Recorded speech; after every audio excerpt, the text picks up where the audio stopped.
جیسا کہ میں نے گزشتہ بھی عرض کیا کہ منبر حسین بہت ہی عظمت اور تقدس کے حامل منبر ہے. اس منبر کا حق ادا تب ہوگا جب ہم حسینی پیغام پہنچائیں گے، جب ہم پیغام الہی پہنچائیں گے، جب ہم پیغام رسول پہنچائیں گے، جب ہم پیغام اہل بیت علیہ السلام پہنچائیں گے، تب حق منبر ادا ہوگا. احکام الہی، احکام قرآن، احادیث کی روشنی میں، قرآن کی روشنی میں جب گفتگو کریں گے، لوگوں کو وعظ و ہدایت کے بارے میں بات کریں گے، تب حق ادا ہوگا. اہل بیت علیہ السلام کی شان و فضیلت تک محدود نہیں ہونا چاہیے، بلکہ اہل بیت علیہ السلام کے خوشنودی اور موجب کے جو اسباب ہیں، یعنی ان کے نقش قدم پر چلنا، ان کی سیرت پر چلنا، ان کے حکام پر چلنا، موجب رضایت اہل بیت علیہ السلام ہے. ایسے بہت سے موضوع ہیں، ہمیں ان تمام موضوعات پر گفتگو کرنی چاہیے. تمام موضوعات کو ہمیں سرے سے دیکھنا چاہیے. خصوصاً ابھی جو میں نے آیت کلام مجید سے تلاوت کی کہ وَإِن طَائِفَتَانِ مِنَ الْمُؤْمِنِينَ اقْتَتَلُوا، اگر دو گروہ مومنین کے آپس میں لڑے جھگڑا کرے، فَأَصْلِحُوا بَيْنَهُمَا، تو دوسروں کو چاہیے کہ ان دو گروہوں کے درمیان، ان دو مومنین کے درمیان صلح قائم کرے. اب کیسے؟ مجلس حسین میں ماشاءاللہ سارے آتے ہیں، سارے مومنین تشریف لاتے ہیں، لیکن اکثر ایک دوسرے سے لڑے ہوتے ہیں، کوئی گھریلو مسئلہ ہوتا ہے، کوئی ذاتی مسئلہ ہوتا ہے، بہت سے مسائل ہیں کہ جن کی بابت انسان مومن ایک دوسرے سے گفتگو نہیں کرتا، باتیں نہیں کرتے، دوریاں ہیں، جھگڑے ہیں۔ مولا حسین علیہ السلام کی اس مجلس کے خاطر، مولا کے خاطر، مولا چاہتے ہیں کہ مومنین میں صلح ہو، مومنین میں امن ہو، لیکن مومنین جھگڑے کریں اور لڑائی لے کر مجلس حسین میں آنا مولا کو پسند نہیں ہے۔ جب مولا کے دن آتے ہیں، ایام عزا آتے ہیں، ہمیں مجلس حسین میں آنا ہے، تو اپنے مولا کی مظلومیت دیکھیں۔ کوئی بھی ظلم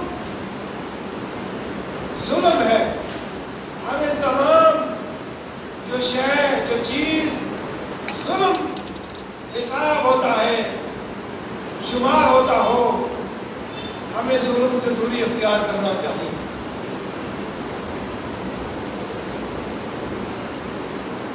کسی حق کے معاملے میں جب مومن سے لڑتا ہے، دوری اختیار کرتا ہے، تو یہ ظلم ہے۔ تسویہ، صلح، جھگڑے ختم کرنا، ملنا ملانا، ایسی چیزوں کو اسلام پسند فرماتا ہے۔ ایسی چیزوں کے بارے میں ائمہ اہل بیت علیہ السلام ہمیں حکم دیتے ہیں کہ مومنین آپس میں صلح ہو، پیار کے ساتھ، محبت کے ساتھ مل کر کرنا چاہیے۔ ہم آہنگی، اتحاد، رابطے میں رہنا چاہیے، اتحاد کے ساتھ مومنین میں اتحاد ہونا چاہیے۔ اتحاد میں برکت ہے، اتفاق میں برکت ہے۔ مومنین آپس میں دوریاں نہیں۔ امام جعفر صادق علیہ السلام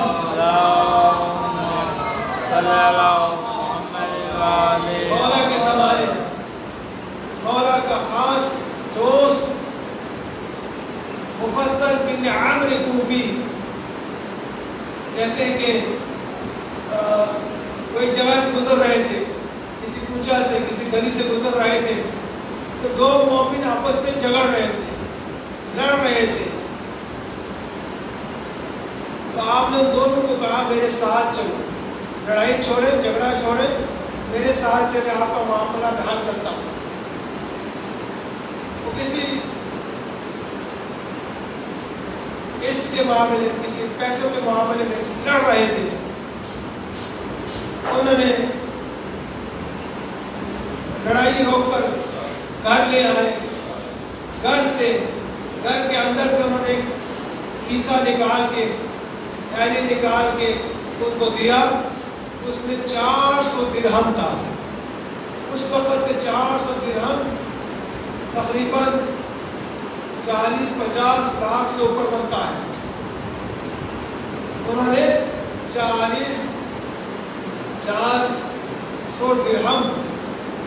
درہم دیا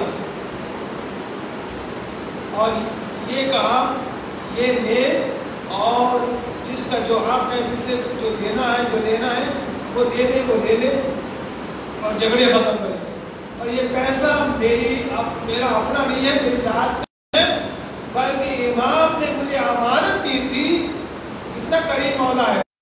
جب میرے شیعوں میں، میرے مومنین میں پیسوں کے معاملے میں جھگڑا ہو، لڑائی ہو، تو انہیں دے کر لڑائی ختم کرا دے۔ مولا پیسے دے کر اپنے مومنین کے درمیان لڑائی ختم کرا دے۔ مومنین کو چاہیے اپنے لڑائیوں کو ختم کرنا چاہیے، نرمی اختیار کرنا چاہیے، اپنی ضد کو، اپنی اناپ کو ختم کرنا چاہیے، ایک طرف کو چاہیے کم از کم ایک طرف اپنا غصہ ختم کرے، اپنی انا، اپنی ضد ختم کرے، سب چھوڑنے چھاڑنے کے لیے تیار ہو جائے، دینے کے لیے تیار ہو جائے، خدا کے خاطر رسول کے خاطر، ایمان کے خاطر اگر کسی کا دینا ہے، دینے میں دے کر اگر رضائے خوشی ہوتی ہے، آمد قائم ہوتا ہے، محبت بنتی ہے، تو دے دینے میں کوئی بات نہیں ہے، کوئی مذائقہ نہیں، اچھی بات ہے، بجائے کہ اس میں انسان سانپ بن کے بیٹھ جائے۔ انسان حق ادا کرنا چاہیے، کسی کا حق دینا ہے تو حق دے دینا چاہیے، حق دے کر جنت رضایت حاصل کرتے ہیں۔ دیکھیں ایسے باتیں ممبر سے نشر ہوں تو اگر جہاں کوئی سامعین میں کوئی آپس میں دو صاحب آپس میں لڑے بیٹھے ہوئے ہیں تو اس گفتگو سے متاثر ہو کر ان میں صلح پیدا ہو جائے تو حق کا ممبر ادا ہو جائے۔ میں جمعے کے دوران اکثر صلہ رحمی پر گفتگو کی۔ ہمارے شادرے کے سعادت ناز صاحب اور ان کے بڑے بھائی حاجی بھوٹا یہ آپس میں لڑے ہوئے تھے۔ حاجی بھوٹا انتقال کر کے انہوں نے مجھے کہا آقا صاحب آپ نے مسلسل 2-3 جمعے میں صلہ رحمی پر گفتگو کی تو مجھے رہا نہیں کیا، میں نے اپنا ذاتی رنجش ختم کر کے اپنے بھائی کے گھر جا کر اپنے بھائی کو گلے لگایا۔ یہ ہے حق ادا ہونا۔ خطبہ منبر سے ایسی گفتگو قرآن اور حدیث کی روشنی میں گفتگو ہو کہ مومنین میں صلح قائم ہو، ایسے 2-3 خاندانوں میں اور صلح پیدا ہو۔ وزیر بن عیاض کہتا ہے ایسے ہی کہ گھر میں انہوں نے رسی بنائی تھی، گھر والوں نے پرانے زمانے میں چرخا سے رسی تیار ہوتے تو گھر والی نے رسی بنایا ہوا، تو غریب لوگ تھے، بیوی نے کہا اسے بازار میں بیچو، بیچ کر جو چیز آئے اس کو کھانے پینے کا انتظام کریں گے۔ بازار میں بیچا، رسی سے 1 درہم حاصل ہوا، 1 درہم حاصل ہوا، وہ 1 درہم لے کر گھر کی طرف بڑھے تھے، ایک چوک پہ کیا دیکھا کہ 2 بندے آپس میں لڑ رہے ہیں، ایک دوسرے کو مار رہے ہیں، ایک دوسرے کے سر پھوڑ رہے ہیں۔ کیا دیکھا، قریب ہوا، پتہ چلے 1 درہم کے خاطر ایک دوسرے کے سر پھاڑ گئے۔ بھائی یہ 1 درہم پہ تم لڑ رہے ہو، یہ لے لو، جمع ختم کرو۔ اور وہ درہم جس کی خود کو ضرورت تھی، اپنی ضرورت کو چھوڑ کر دوسروں کو دے کر دوسروں میں صلح پیدا کیا۔ امن پیدا کرنے کے بعد گھر خالی ہاتھ گھر آتا ہے، آ کر ہونے سے واقعات ساری معاملات کا ذکر کرتا ہے۔ تو معاملہ تھی، بیوی اس بات پر راضی تھا، مجھے بڑا اچھا کام ہے، کوئی بات نہیں، ہم روکے رہے، کوئی مسئلہ نہیں۔ اس کو بھیجو، جو حاصل ہو جائے اس سے کچھ گھر کا انتظام کریں گے۔ تو بازار سیل کرنے جاتا ہے، کوئی خریدنے والا نہیں ہوا، کوئی خریدنے والا نہیں۔ ایک آدمی بوسیدہ مچھلی لے کر بیچنے کے لیے کھڑا تھا، خراب مچھلی، اس کا مال مچھلی نہیں بک رہا تھا، اس کا کپڑا نہیں بک رہا تھا۔ سو اس نے کہا مچھلی والے آؤ بھائی، ہم دونوں آپس میں معاملہ کرتے ہیں، تم اپنا سوٹ مجھے دے دو، میں اپنے مچھلی تمہیں دیتا ہوں۔ اس نے مچھلی لیا، گھر میں لا کر صاف کیا، بیگم کو دیا، بیگم صاف کرنے کے بعد جب اس کا مچھلی کا پیٹ چاک کیا تو اس میں قیمتی ہیرے نکلا، اسے بازار جا کر بیچا تو 12 تھیلی پیسوں کو بھر کے گھر آئے، 12 تھیلیاں کیسے پیسے کے بھر کے امیر ہو جاتا ہے، لکھ پتی کروڑ پتی بن گیا۔ نیکی کرنے سے انسان خدا کروڑ پتی بنا دیتا ہے۔ اگر کوئی نیکی کرتا ہے، راہ خدا میں خرچ کرتا ہے، 1 عوض دے دیتا ہے. جب وہ 12 دینی پیسوں کے لا کر گھر میں گننے لگتا ہے، اتنے میں ایک سائل آ کر دروازے پہ اعلان کرتا ہے، اے گھر والے، اے مالک مکان، خدا نے جو کچھ آپ کو دیا ہے اس میں کچھ مجھے عنایت فرمائے. وہ اتنا متقی پرہیزگار اللہ والا انسان تھا، خدا ترس انسان تھا. اس نے تمام کے تمام پیسے لا کے اس کے سامنے اس کو جھولی میں رکھے. اس نے کہا کہ جتنی تمہاری ضرورت ہے لے لو. اس نے کچھ اٹھایا، اٹھانے کے بعد چند قدم آگے بڑھنے کے بعد واپس آتا ہے. آ کر کہا میں کوئی سہارا والے نہیں ہوں، کوئی ضرورت مند انسان نہیں ہوں، بلکہ میں اللہ کا بھیجا ہوا فرشتہ ہوں. بس میں یہ دیکھنا چاہتا تھا، آزمانا چاہتا تھا، بس میں نے آزما لیا. واقعی آپ واقعی خدا کے صحیح مومن آدمی ہے، صحیح مومن انسان ہے، صحیح متقی پرہیزگار انسان ہے. واقعی آپ یہ جو کچھ حاصل ہوا ہے، آپ نے ان دو مومن کے درمیان 1 درہم دے کر جھگڑا ختم کیا. اس جھگڑا ختم کرنے کا خدا نے آپ کو یہ صلہ، یہ جزا عطا کی. عزیزو، 1 درہم رائے خدا میں مولا، جیسے کہ میں نے شروع میں عرض کیا کہ مولا نے مال الگ رکھا ہوا ہے، رکھ کر اپنے خاص اصحاب میں سے مفضل بن عمرو کوفی سے کہا کہ جب بھی دیکھا میرے مومنین میں، میرے شیعوں میں جھگڑا ہو تو انہیں دے دلا کر جھگڑے ختم ہو. مولا تو چاہتے مومنین جھگڑے نہ ہو، لیکن مومن آپس میں جھگڑے اور دوریاں ہوں. یہ کہاں کہ یہ مومنیت نہیں، یہ شیعیت نہیں، بلکہ شیعات چاہیے. عبادات کے مہینے میں، رمضان میں، محرم میں اپنے جھگڑوں کو بلا کر، اپنے لڑائی کو ختم کر کے مولا حسین کے لیے یکجا ہو جائے، ہم آہنگی اختیار کرے، متحد ہو جائیں اور سب حسین میں شامل ہو جائے. مولا حسین علیہ السلام جب کربلا میں سارے اصحاب، انصار، بیٹے مارے گئے، بھائی مارے گئے، نہ بھائی رہا، نہ اصحاب رہے، نہ اولاد، بس خیمے میں جاتے ہیں تو ایک ششمہ علی اصغر باقی موجود تھا. ام کلثوم کہتی ہیں، بھیا حسین 3 دن سے اس بچے نے پانی نہیں پیا، پانی نہیں پیا، اور ہوشک ہو چکے ہیں، پیاس کی شدت ہے، ہو سکے تو اس کے لیے پانی کا انتظام کر. علی اصغر کو ہاتھوں میں لیا اور اشقیاء کی طرف بڑھ گئے. فوج اشقیاء سے کہنے لگے، یا قوم ان لم ترحمونی فارحموا هذا الطفل.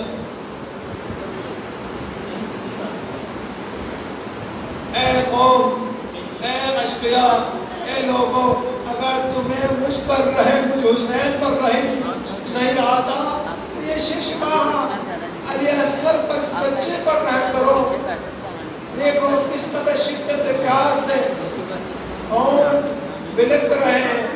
ایک پرندے کے مانند، پیاسا پرندے کے مانند منہ کھولتا ہے، بند کرتا ہے، اس پر رحم کرو. دو بوند پانی پلا دو. ابن سعد ملعون نے پانی کے بجائے حرملہ کو اشارہ کیا. حرملہ ملعون نے سے شعبان پیر کا جناب علی اصغر کا نشانہ لیا. گلوئے علی اصغر کا نشانہ لے کر گلوئے علی اصغر پار ہوتا ہے. علی اصغر کے گلوئے علی اصغر سے خون کا پار کرتا ہے. ماں حسین علیہ السلام اس خون کا آسمان کی طرف بڑھتا ہے.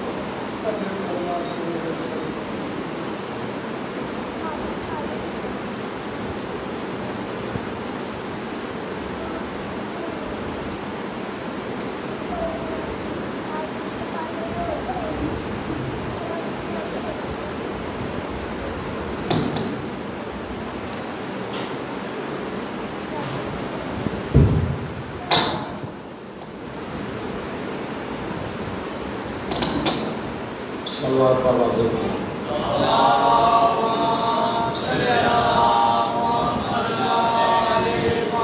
پھر بھی صلوات پر واضح کریں.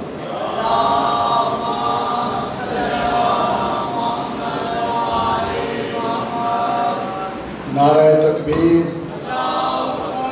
نعرہ تکبیر، نعرہ رسالت، نعرہ رسالت، نعرہ حیدری، نعرہ حیدری، حسینیت، حسینیت، یزیدیت، یزیدیت، بی بی پاک دے دشمنہ دے لعنت، بی بی پاک دے دشمنہ دے لعنت، بر محمد والی محمد صلوات.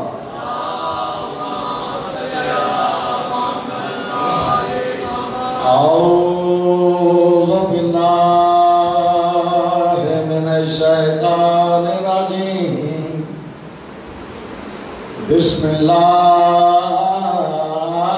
الرحمن الرحیم.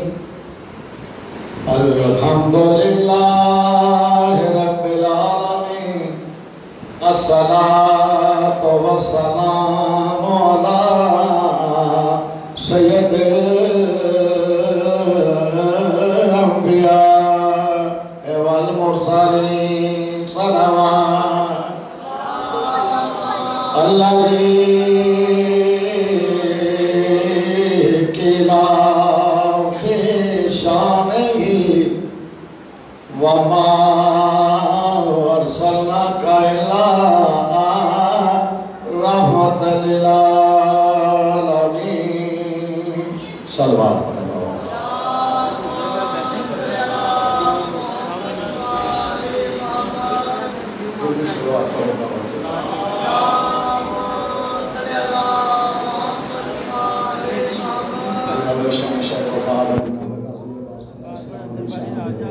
سلام نہ پیش کریں. صلوات پڑھیں بابا آزاد کریں.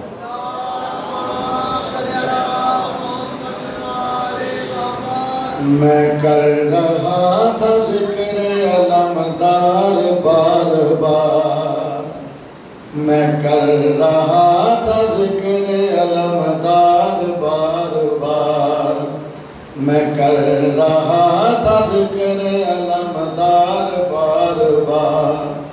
میسم نے خود پہنائے، میسم نے خود پہنائے مجھے ہار بار بار. میں کر رہا تھا ذکر علمدار بار بار. صلوات. گھر میں علی جو کرتے تھے پرچم کی گفتگو، گھر میں علی جو کرتے تھے پرچم کی گفتگو، شانوں کو دیکھتا تھا، شانوں کو دیکھتا تھا علمدار بار بار. صلوات پڑھنا.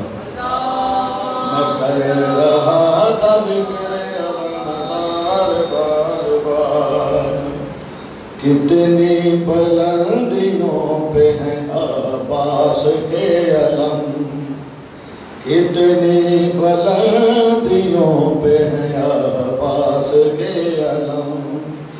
کہتے ہیں مسجدوں کے، کہتے ہیں مسجدوں کے یہ مینار بار بار. میں کر رہا تھا ذکر علمدار بار بار. صلوات.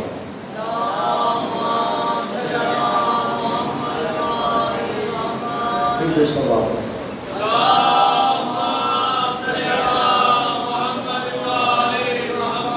لبیک جس نے عالم عرفہ میں کہا، لبیک جس نے عالم عرفہ میں کہا. آتا ہے کربلا میں، آتا ہے کربلا میں وہ زوال بار بار.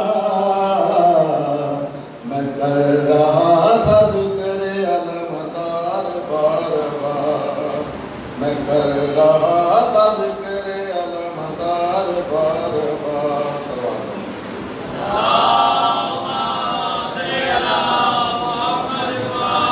میں نے علی کے عشق کا سودا نہیں کیا میں نے علی کے عشق کا سودا نہیں کیا آئے تھے میرے پاس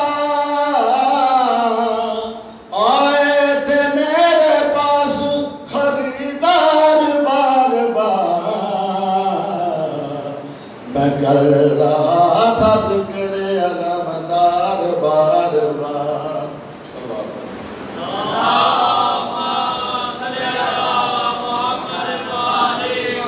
یہ کم فخر نہیں ہے تکلم کے واسطے یہ کم فخر نہیں ہے تکلم کے واسطے میسم بھی سنتے ہیں میسم بھی سنتے ہیں میرے اشعار بار بار میں کر رہا تھا ذکر علمدار بار بار سلام علیہ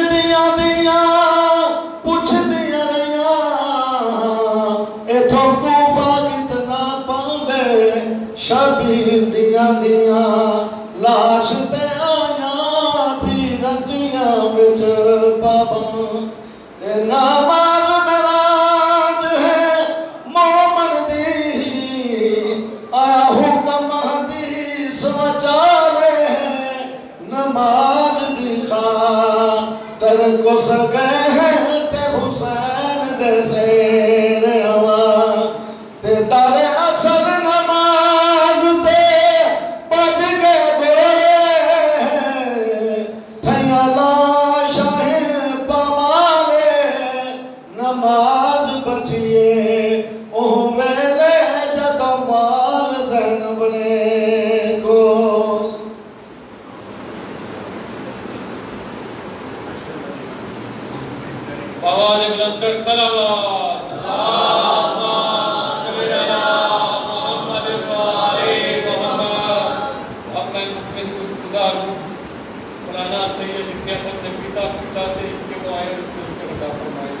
آواز بلندر سلامات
أعوذ بالله من الشيطان الرجيم بسم الله الرحمن الرحيم الحمد لله الذي تجلى للقلوب بلا سماء وجب عن الأبصار بالإحسان واقتدر على الأشياء بالقدرة وجبر بالعظمة والكبرياء وتعطف بالعز والبر والجلال والصلاة والسلام على رسوله الكريم شفيع المذنبين أنيس الفقراء والمساكين أبي القاسم محمد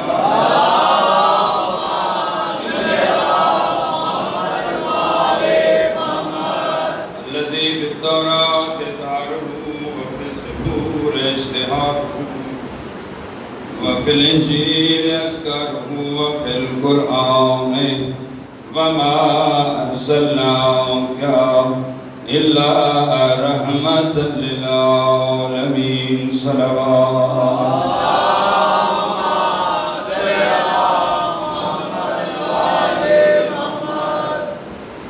والصلاة والسلام على الطيبين الطاهرين المعصومين لا سيما على وصيه ووزيره ومشيره وابن عمه ووارث علمه علم الأولين والآخرين أمير المؤمنين إمام المتقين صلوات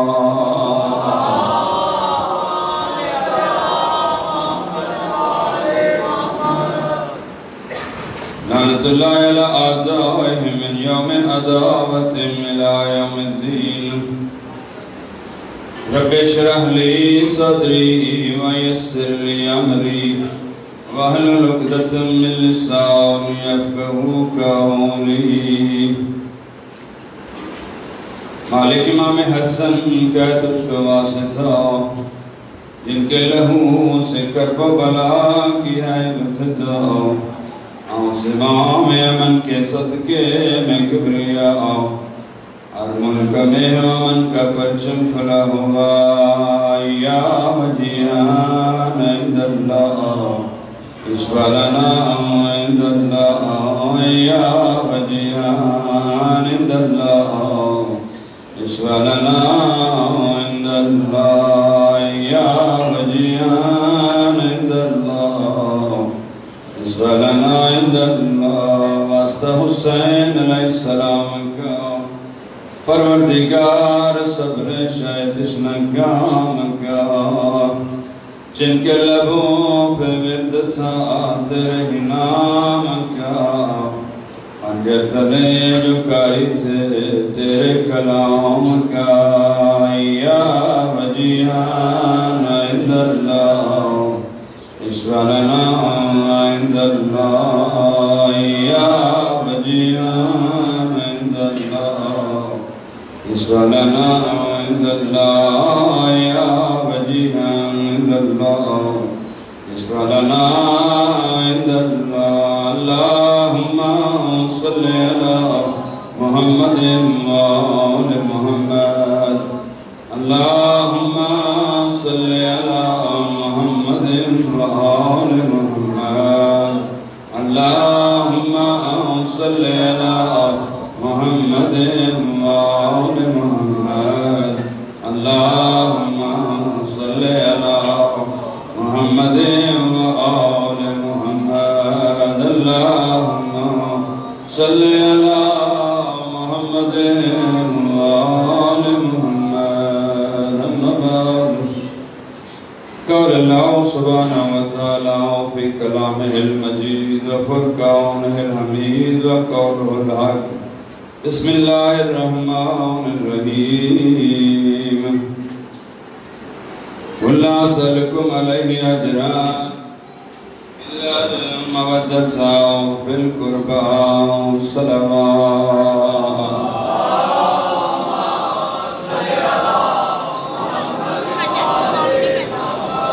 نعرہ تکبیر نعرہ رسالت نعرہ حیدری حسینیت یزیدیت قائم آل محمد صلوات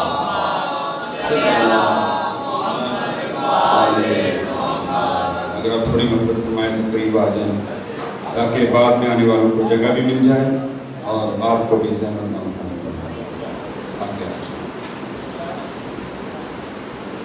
ایک دفعہ اپنی دعاؤں کی قبولیت کے لیے، بے روزگاروں کو روزگار کے لیے، بے اولادوں کی اولاد کے لیے اور عزاداری کی قبولیت کے لیے، ان ایام سے استفادہ کرنے کے لیے بلند صلوات۔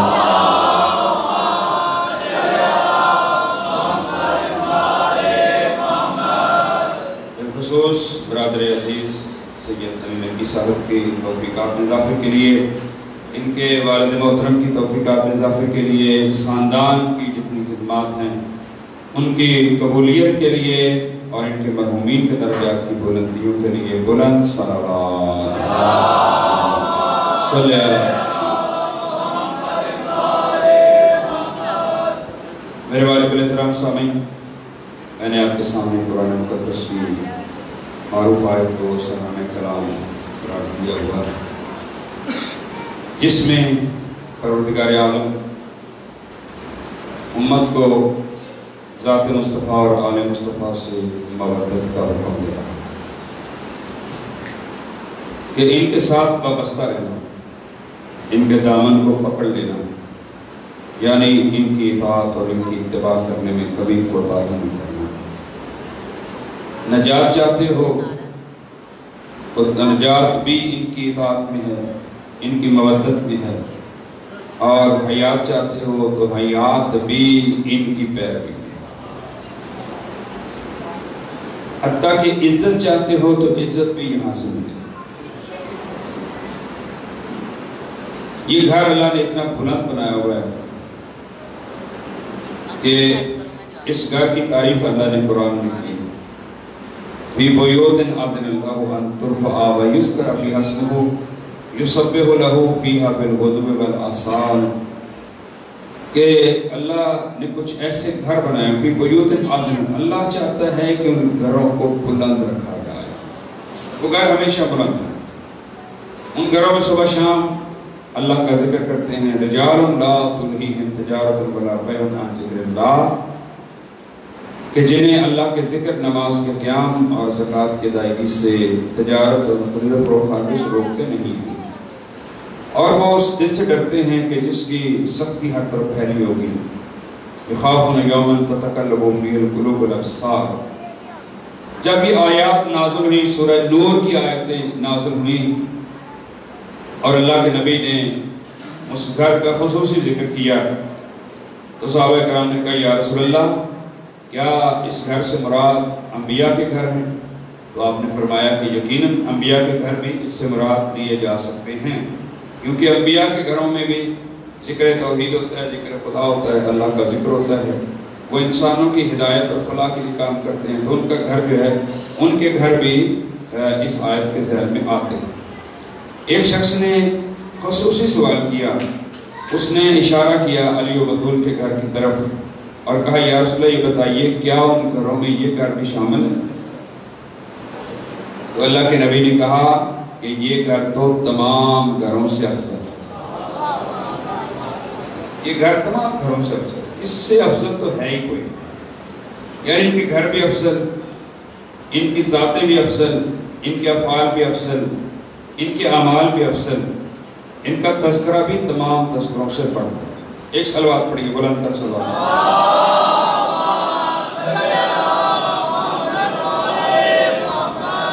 یہی وجہ ہے کہ ان کے ماننے والوں کو لفظ بھی خاص دیا گیا جو ان کے علاوہ کسی کے ساتھ زیر دیتا ہی نہیں، اور وہ لفظ سے لفظ شیعہ وجہ ہے، اور یہ لفظ بھی ہم نے قرآن سے لیا، وَإِنَّ مِن شِيعَتِهِ لَإِبْرَاهِيمَ، تو یہ لفظ شیعہ جو ہے یہ اللہ نے جناب ابراہیم کے لیے استعمال کیا، اور اس کے بعد یہ لفظ استعمال ہونے لگا ان لوگوں کے لیے کہ جو لوگ پیروی کرتے تھے مولا علی شیر خدا،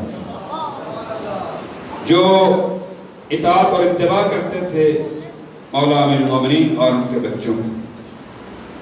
اب شیعہ کی تعریف کیا ہے؟ میں شیعہ کی تعریف بڑے سادہ انداز میں آپ کے سامنے کرنا چاہ رہا ہوں۔ شیعہ اسے کہتے ہیں کہ جو ایمان لانے کے بعد شک نہ کرے، جو ایمان لانے کے بعد شک نہ کرے اور اس کے حالات چاہے کتنے ہی کیوں نہ بدل جائیں اس کا امام نہ بدلے۔ اور وہ اپنے امام کا پھر سنیے گا، شیعہ اسے کہتے ہیں کہ جو ایمان لانے کے بعد شک نہ کرے۔ جب علی کو امام مان لیا تو پھر سچے دل سے امام مان، شک نہ کرے، شک کی گنجائش ہی نہ رہے، کوئی اور امام ان کے علاوہ اس پیمانے کا ہے ہی نہیں ہے، اور اس کے بعد جتنے ائمہ ہیں ان کی امامت کا وہ قائل ہو، اور ایمان پکا ایمان رکھیں ان کے اوپر، ایمان لانے پر شک نہ کریں، اس کے حالات چاہے کتنے ہی بدل جائیں مگر اس کا امام نہ بدلے۔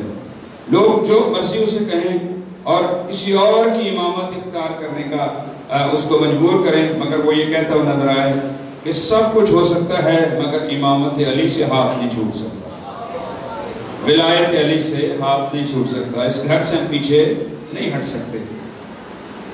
تو یہ تعریف ہے، تشیع کی تعریف ہے کہ شیعہ اپنے امام کا ماننے والا ہوتا، وہ محب نہیں ہوتا بلکہ صاحب معرفت ہوتا ہے۔ ہاں، شیعہ صرف محب نہیں ہوتا، صرف عقیدت مند نہیں ہوتا بلکہ صاحب معرفت بھی ہوتا ہے، کیونکہ محب دنیا میں بہت زیادہ، عقیدت مند کائنات میں آپ کو بہت زیادہ مل جائیں گے، ہر قوم سے مل جائیں گے آپ،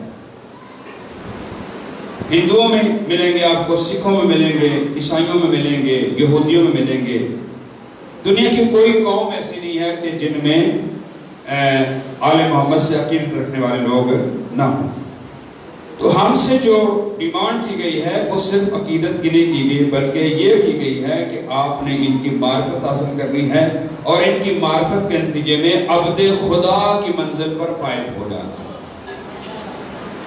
عبدیت کی منزل پہ آپ نے آنا، اور آپ کر سکتے ہو کہ جب آپ ان کو سمجھ لو گے، ان کی معرفت حاصل کر لو۔ تو ایک عقیدت اور ایک معرفت ہے، ان دونوں میں سے اہم ترین جو چیز ہے وہ معرفت ہے۔ معصوم نے بھی فرمایا من ماتا ولم یعرف امام زمانے ہی ماتا میتۃ الجاہلیہ، کہ جو بھی مر گیا اور اس نے اپنے زمانے کے امام کی معرفت حاصل نہ کی گویا وہ جہالت کی موت مر۔ بات پہنچ رہی ہے آپ تک؟ دیکھو مرنا ہر ایک میں ہے، دو طرح کی موتیں ہیں، ایک ہے جہالت کی موت، ایک ہے علم کی موت۔ جہالت کی موت وہ ہے جو آل محمد کو جانے پہچانے بغیر آ جانا، وہ جہالت کی موت ہے۔ علم کی موت، معرفت کی موت وہ ہے جو ان کو سمجھ کر آئے، ان کی معرفت کے ساتھ آئے تو وہ علم کی موت ہے، وہ جہالت کی موت نہیں ہے، اور اس کا درجہ بھی ہے، اس کا مقام بھی ہے، اس کا ثواب بھی ہے، اس کا اجر بھی ہے۔ تو معرفت جو ہے یہ بہت ضروری ہے، معرفت ہی معیار۔ ایک شخص نے اپنی زوجہ کو بھیجا جناب سیدہ کے پاس، جو منبع ہدایت ہے، جناب سیدہ فاطمہ زہرا السلام، بلند صلوات محمد اور اسے کہا کہ سیدہ سے پوچھ کے آؤ، ہم ان کے شیعہ ہیں۔ تو وہ خاتون گئی اور اس نے کہا کہ بی بی پاک میرے شوہر نے سوال کیا ہے اور وہ پوچھنا چاہتا ہے۔ تو سیدہ نے بڑا خوبصورت جواب دیا، آپ نے فرمایا کہ اپنے شوہر کو جا کے پیغام دو، اگر تو وہ ہمارے اعمال یا ہماری معرفت رکھتا ہے اور ہمارے فرامین اور ہمارے اقوال پر عمل کرتا ہے تو وہ یقیناً ہمارا شیعہ ہے، ورنہ وہ ہمارا محب ہے، محبت کرنے والا ہے۔ شیعہ نہیں، محبت میں فاصلے ہوتے ہیں، خالی محبت میں فاصلے ہوتے ہیں۔ ہو سکتا ہے کہ انسان رہنے والا کسی اور ملک کا ہو مگر محبت کسی اور ملک سے رکھتا ہو،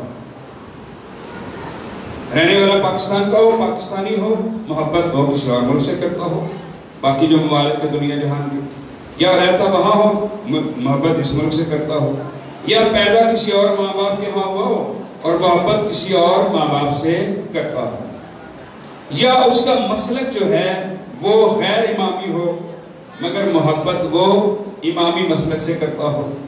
میں اس کو اور ذرا آسان کر رہا ہوں، بہت توجہ چاہ رہا ہوں. یہ محبت میں فاصلے ہیں کہ ایسا ہو سکتا ہے کہ رہنے والا کہیں کا ہو، محبت کسی اور سے کرتا ہو، لیکن شیعہ اور اس کے امام میں فاصلے نہیں ہوتے. اس کا امام بھی بلا فصل ہوتا ہے اور وہ خود بھی اپنے امام کے ساتھ بلا فصل مربوط ہوتا ہے. ہو سکتا ہے کہ کوئی اچھا بات پہنچ رہی ہے آپ تک، مشکل تو نہیں ہے بات. ہو سکتا ہے کہ کوئی انسان ہارون رشید کا وزیر ہو مگر اس کی حاضری امام موسیٰ کاظم کی بارگاہ میں ہوتی ہے. ممکن ہے کوئی خاتون فرعون کی زوجہ ہو مگر نظام جناب موسیٰ کا پسند کرتی ہو اور یہ دعا کرے اللہم نجنی من فرعون و عملہ، اے اللہ مجھے فرعون اور اس کے عمل سے نجات عطا فرما. تو معلوم ہوا کہ محبت خالی ہو تو اس میں فاصلے ہوتے ہیں، لیکن جب انسان آگے بڑھ جاتا ہے، صاحب معرفت ہو جاتا ہے، تو پھر فاصلے ختم ہو جاتے ہیں. تشیع اسلام کا عنوان ہے. تو جو ہے عام طور پہ معروف یہ ہے کہ تشیع فرقہ ہے، یعنی شیعہ ہونا فرقہ ہے. تشیع صرف فرقہ نہیں ہے، اسلام کا عنوان اور ٹائٹل ہے. اور تو چاروں میں تشیع اسلام کا عنوان ہے، مکتب ہے، مکمل مکتب ہے تشیع. اور شیعہ جو ہے وہ حرکت کرنے والا ہوتا ہے. شیعہ کا معنی حرکت اور پیروی ہے اور عمل ہے. جو بے عمل انسان ہے وہ کہلوا سکتا ہے بظاہر، لیکن حقیقت میں تشیع کے ساتھ اس کا تعلق نہیں ہے. میں نے شاید کل بھی عرض کیا تھا، جامد انسان کو شیعہ نہیں کہا جاتا، متحرک انسان کو شیعہ کہا جاتا. جس کی زندگی جمود ہے، یعنی اس کا عمال کے ساتھ کوئی تعلق نہیں. بے عمل انسان جامد انسان ہے، جبکہ صاحب عمل انسان جو ہے وہ متحرک انسان ہے. آل محمد نے جامد لوگوں کو پسند نہیں کیا، متحرک لوگوں کو پسند کیا ہے. ایک صلوات پڑھیے، بلند تر صلوات.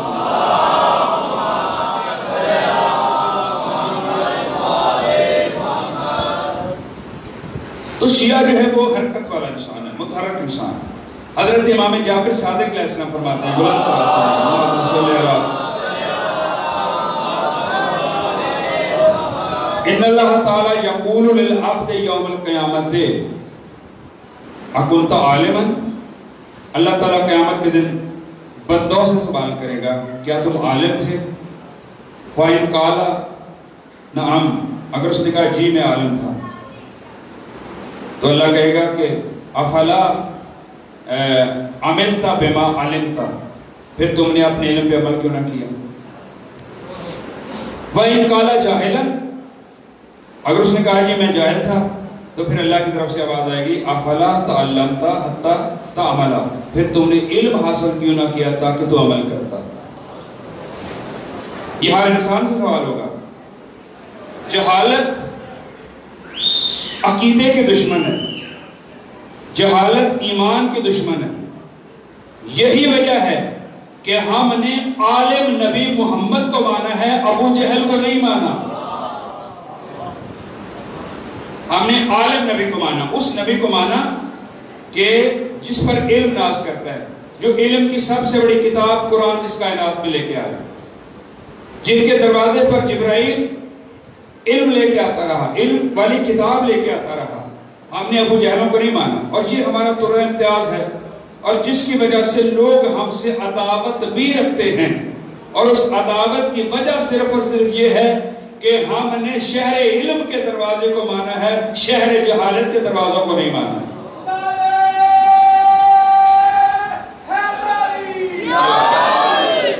آپ سب کی لوگ کہتے ہیں یہ ایک شہر ہے سائیوال کے ساتھ، اس کا نام پاک پتن ہے، وہاں پر خواجہ وہ ہیں فرید الدین گنج شکر، ہاں ان کا ایک وہاں پر دروازہ بنا ہوا ہے. لوگ ایک مخصوص ایام میں وہاں جاتے ہیں اور اس دروازے سے گزرتے ہیں. وہ جو ہے اور اسے کہتے ہیں بہشتی دروازہ. کیا کہتے ہیں؟ بہشتی دروازہ. یعنی جو اس دروازے سے گزر جائے گا گویا وہ بہشت میں چلا گیا. حالانکہ انہوں نے کہتے ہیں کہ اشارہ کرتے ہوئے کہا تھا, ایسے اس طرف اشارہ کر دیا کہ بھائی بہشت کا دروازہ ہے, اس سے گزرنا ہے آپ کو. تو لوگوں نے سمجھا کہ چونکہ اس دروازے کی طرف اشارہ کیا ہے لہٰذا یہی بہشتی دروازہ. توجہ ہے, لوگوں کو پتہ ہی نہیں کہ یہ دروازہ بہشتی دروازہ نہیں ہے. بہشتی دروازہ ذات علی کا نام ہے.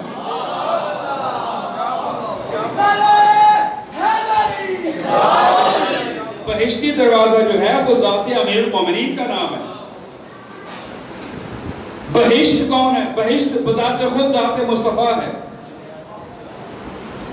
اور اس بہشت کا جو دروازہ ہے وہ امیر المومنین ہے. اس لیے آپ نے فرمایا انا مدینۃ العلم وعلی بابھا, میں علم کا شہر ہوں, علی اس کا دروازہ ہے. تو معلوم ہوا کہ بہشت بذات خود ذات مصطفیٰ ہے اور اس بہشت کے دروازے کا نام یعنی جو بہشتی دروازہ ہے اسے علی بن ابی طالب کہا جاتا ہے. دنیا کو گمراہ رکھا گیا اصل دروازوں سے, اصل شہروں سے دور رکھا گیا تاکہ لوگ اس طرف متوجہ نہ ہوں. تو تشیع جو ہے یہ عمل کا نام ہے, یہ پیروی کا نام ہے, حرکت کا نام ہے. شیعہ اسے کہتے ہیں جسے اپنے امام کی بھی معرفت ہو اور امام کے نظام کی بھی معرفت ہو, جس کی دعائیں بھی معرفت کے ساتھ ہوں اور جس کی غذائیں بھی معرفت کے ساتھ ہوں. وہ جو سنے اسے معرفت کے ساتھ سنے, جو پڑھے اسے معرفت کے ساتھ پڑھے, بغیر معرفت کے نہ پڑھے, بغیر معرفت کے نہ سنے. دیکھیے مولانا المومن کے بارے میں پیغمبر نے فرمایا النظر الی وجہ علی عبادہ, میرے بھائی علی کے چہرے کی طرف دیکھنا عبادت ہے. اب دیکھیے ہر عبادت, ہر نگاہ جو ہے وہ عبادت نہیں ہے, کیونکہ مولا علی شیر خدا کو دشمن علی بھی دیکھتے تھے. آپ غور نہیں فرما رہے, مولا علی شیر خدا کو دشمن علی بھی دیکھتے تھے. جو نبی کے دشمن تھے وہ بھی دیکھتے تھے, جو مولا علی کے دشمن تھے وہ بھی دیکھتے تھے, روزانہ دیکھتے تھے, دن میں کئی بار دیکھتے تھے. تو کیا ان کی نگاہ بھی عبادت ہے؟ نہیں, ان کی نگاہ عبادت نہیں. کیوں؟ اس لیے کہ وہ معرفت کی نظر سے نہیں, وہ عداوت کی نظر سے دیکھتے تھے. عداوت کی نظر سے دیکھنا اور ہے, معرفت کی نگاہ سے دیکھنا اور ہے. عبادت ان کی ہوتی تھی جو معرفت کی نگاہ سے دیکھتے تھے. پھر پیغمبر نے کہا کہ ذکر علی عبادت, علی کا ذکر عبادت ہے. تو کیا ہر جو ذکر علی کرتا تھا اس کا ذکر عبادت ہے؟ بہت سے لوگ منافقین ایسے تھے کہ جو مولا علی کا ذکر کرتے تھے لیکن دل سے علی کو علی سمجھنے کے لیے تیار نہیں تھے. تو کیا ان کا ذکر بھی عبادت ہے؟ نہیں. ایک شخص آیا امیر المومنین کے پاس, اس نے آ کر مولا امیر المومنین کی تعریفیں شروع کر دی, بہت زیادہ تعریفیں کی. جب وہ تعریفیں کر کر کے تھک گیا تو مولا فرماتے ہیں کہ جو کچھ تیری زبان پر ہے میں اس سے نیچے ہوں اور جو تیرے دل میں ہے اس سے کہیں بڑھ کر ہوں.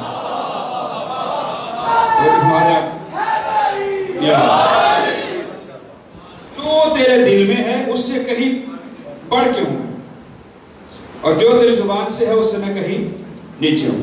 تو ہر بندہ جو ذکر کرتا تھا وہ ذکر عبادت نہیں ہے, وہ ذکر عبادت ہے جو ائمہ کو سمجھ کر کی جائے. دیکھیں آپ سب بیٹھے ہوئے ہیں, یقیناً آپ کوئی نہ کوئی کام کرتے ہوں گے.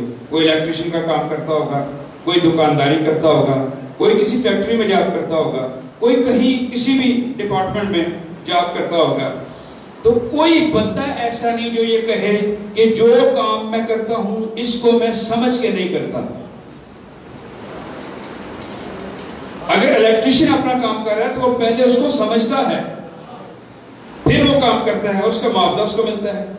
اگر کوئی کشاورزی کرتا ہے یعنی محنت کرتا ہے, زمیندار ہے, تو پہلے وہ زمینداری کو سمجھتا ہے کہ کب زمین کو ہم نے اس کو ہل چلانا, اس میں کب اس نے بیج ڈالنا ہے. اور اگر وہ ان تمام چیزوں کو نہ سمجھتا ہو تو فصل اگنے کے بجائے نقصان ہو جائے گا. یعنی معرفت ہر کام کی ضروری ہے. دنیا کا کوئی بھی کام ہو، اب میں آپ کے سامنے ممبر پہ آیا، اگر مجھے بولنا ہی نہ آتا ہو تو میں کیسے آؤں گا یہاں پر؟ آپ مجھے کیسے بلائیں گے؟ آپ نے یہ سمجھا، پہلے اس بات کی معرفت حاصل کی کہ مجھے بولنا آتا ہے، پھر آپ نے مجھے دعوت دی۔ میرے کہنے کا مقصد یہ ہے کہ معرفت کے ساتھ ہر کام اچھا لگتا ہے، مولا کا ذکر معرفت کے ساتھ اچھا لگتا ہے، بغیر معرفت کے علی کے ذکر کی کوئی قیمت نہیں ہے۔ اسی طرح النصر الی وجہ علی عبادہ، ذکر علی عبادہ، حب علی عبادہ۔ پیغمبر سے کسی نے کہا تھا یا رسول اللہ اگر آپ نے کہا علی کے ذکر پہ علی کا ذکر عبادت ہے، اگر ذکر علی پہ کبھی پابندی لگ جائے پھر ہم کیا کریں؟ تو اللہ کے نبی نے فرمایا کہ دیکھو اگر علی کی طرف دیکھنا منع ہو جائے تو پھر تم علی کے طرف ذکر پہ پابندی لگ جائے تو پھر علی کی طرف دیکھنا عبادت ہے۔ کہا یا رسول اللہ اگر علی کی طرف دیکھنے پر بھی پابندی ہو، لوگ اس پر بھی پابندی لگا دیں، پھر ہم کیا کریں؟ تو آپ نے فرمایا حب علی عبادہ، علی کی محبت دل میں رکھنا عبادت۔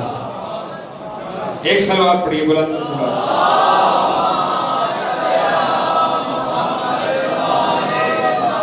تو معرفت جو ہے بہت ضروری ہے۔ اسی طرح جب میں باتیں کر رہا ہوں آپ کے سامنے، ایک صلوات پڑھیے گا، بلند سے صلوات پڑھیے گا۔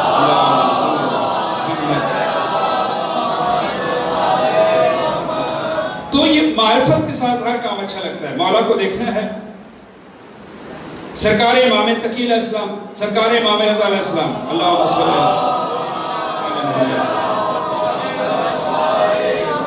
انہوں نے ایک بڑی پیاری حدیث ارشاد فرمائی، وہ فرماتے ہیں من زار المعصومۃ بکم عارفا بحقھا واجبت لہ الجنہ، جس نے قوم میں ہماری مخدرہ، ہماری مخدومہ، ہماری عزیزہ، ہماری بیٹی معصومہ قوم کی زیارت کی، عارفاً بحقھا، ان کے حق کی معرفت رکھتے ہوئے، واجبت لہ الجنہ، اس پر جنتی واجب ہے۔ کتنی پیاری حدیث ہے، عارفاً بحقھا، ان کے حق کو سمجھتے ہوئے۔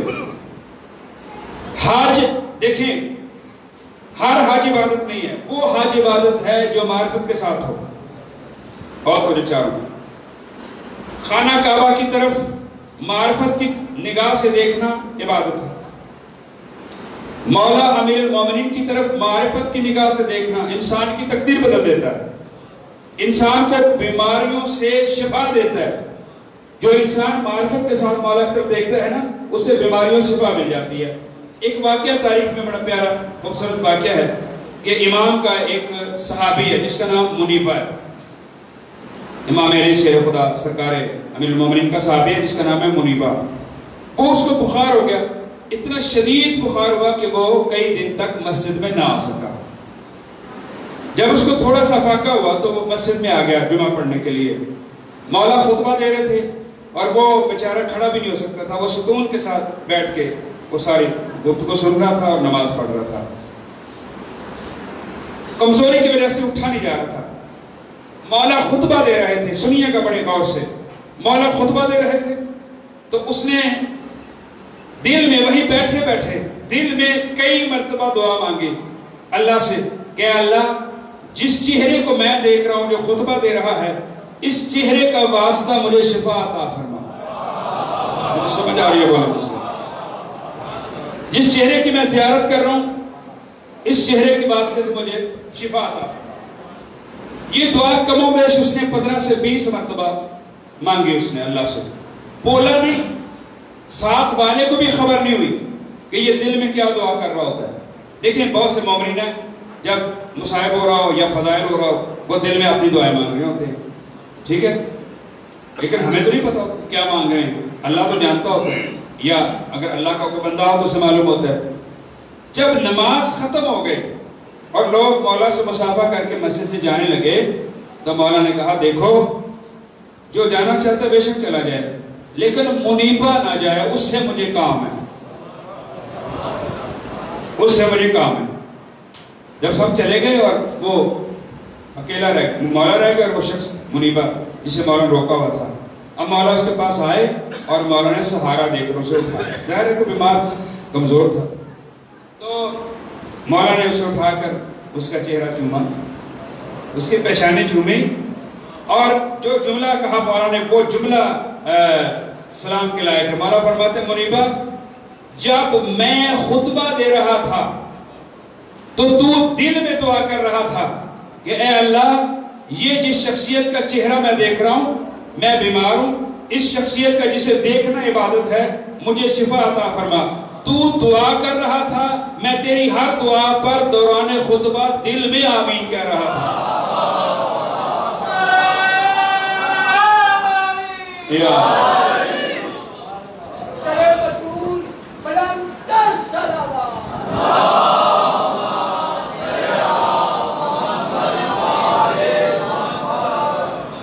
تو ہم نے تو ایسی ہستیوں کو امام مانا ہے کہ ہم جو دعائیں مانگتے ہیں دل میں بھی بیٹھ کر دعائیں کر رہے ہوں تو یہ آمین کہتے ہوئے نظر آتے ہیں. یہ اپنے شیعوں کا اتنا خیال رکھتے ہیں. لیکن میں نے کل عرض کیا تھا کہ شیعہ بننے میں دیر لگتی ہے, جنتی بننے میں دیر نہیں لگتی. ٹائم بھی لگتا ہے, وہ شیعہ بننے میں لگتا ہے. کہلوا لینا کافی نہیں, بننا ضروری ہے. تو جو ہے کہلوا لینا کافی نہیں ہے, بننا ضروری ہے. بن کے دکھاؤ. جس طرح ہم اپنے بچوں کو کیا کہتے ہیں, آپ بھی ماشاءاللہ بہت سے میں چہرے دیکھ رہا ہوں, بڑے متبرک اور بزرگ چہرے دیکھ رہا ہوں. آپ کی اولادیں یقیناً جو صاحبہ نے اولاد ہیں وہ اپنے بچوں کو کیا کہتے ہیں کہ ہم آپ پہ وسائل خرچ کرتے ہیں, پیسے ہم آپ کو دیں گے, اچھے سے اچھے سکولوں میں توجہ چاہ رہا ہوں, اچھے سے اچھے سکولوں میں ہم آپ کو داخل کرائیں گے مگر تم کچھ بن کے دکھاؤ. تو جو ہے ہمارا اگر کوئی بچہ وسائل ہم خرچ کریں اور وہ کچھ بن کے نہ دکھائے تو ہم اس بچے سے ناراض ہو جاتے ہیں کہ ہم نے تمہیں وسائل دیے مگر تم نے اس کا اچھا استعمال نہیں کیا, تم کچھ بنے نہیں, تم نے اس کا کچھ جو ہے ہمیں آؤٹ پٹ نہیں دی, تم نے اس کا اچھا ریوارڈ ہمیں نہیں دیا. ہم خیر معصوم ہیں. اسی طرح اسلام یہ چاہتا ہے کہ اگر مسلمان بننا چاہتے ہو تو صحیح مسلمان بن کے سامنے آؤ. اگر مومن بننا چاہتے ہو تو صحیح مومن بن کے سامنے آؤ. اگر شیعہ بننا چاہتے ہو تو ایسے شیعہ بنو کہ قیامت کے میدان میں ہمیں مولا علی کو نہ ڈھونڈنا پڑے, علی مولا کہیں آؤ تم میرے شیعہ ہو, میں تمہارا انتظار کر رہا ہوں.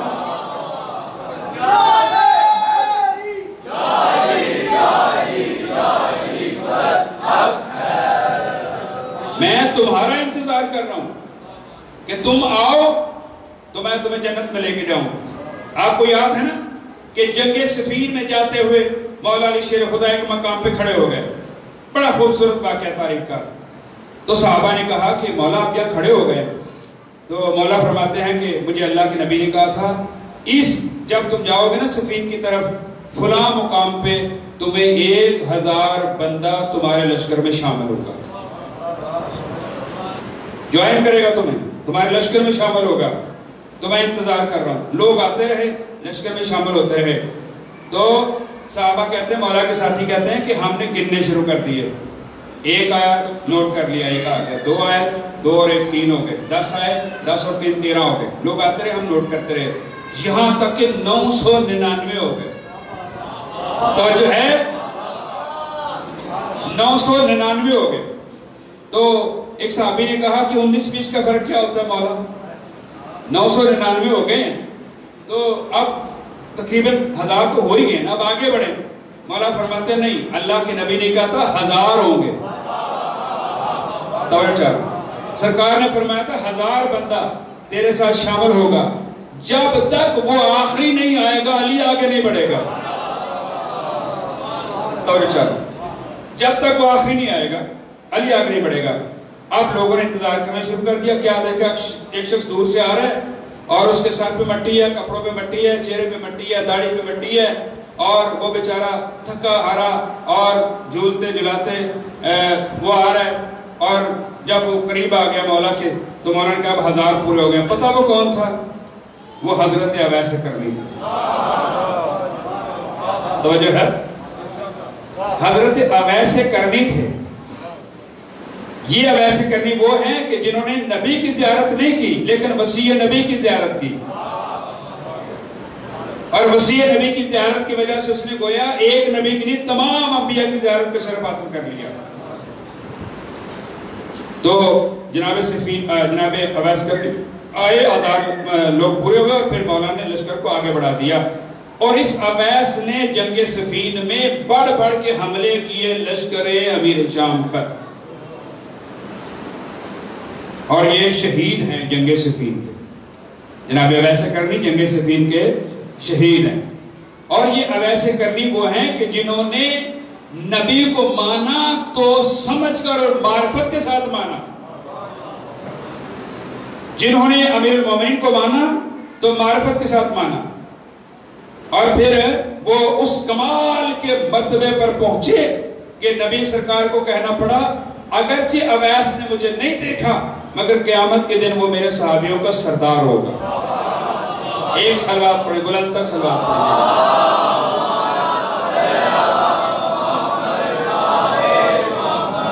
یہ بڑا محب تھا، اصل شیعہ تھا یہ اللہ کے نبی کا، اصل شیعہ تھا یہ مولا امیر المومنین کا اویس کرنی. اس کے دل میں عشق کا ایک سمندر ٹھاٹھے مار رہا تھا. یہ چاہتا تھا میں اللہ کے نبی کی زیارت کروں. اس کی ماں تھی ضعیفہ تھی، یہی خدمت کرتا تھا. ایک دن ماں سے کہا کہ میرا دل چاہتا ہے کہ میں جاؤں اور جا کر نبی کی زیارت کروں. ماں نے دیکھا کہ بیٹے کے دل میں عشق کا سمندر ٹھاٹھے مار رہا ہے.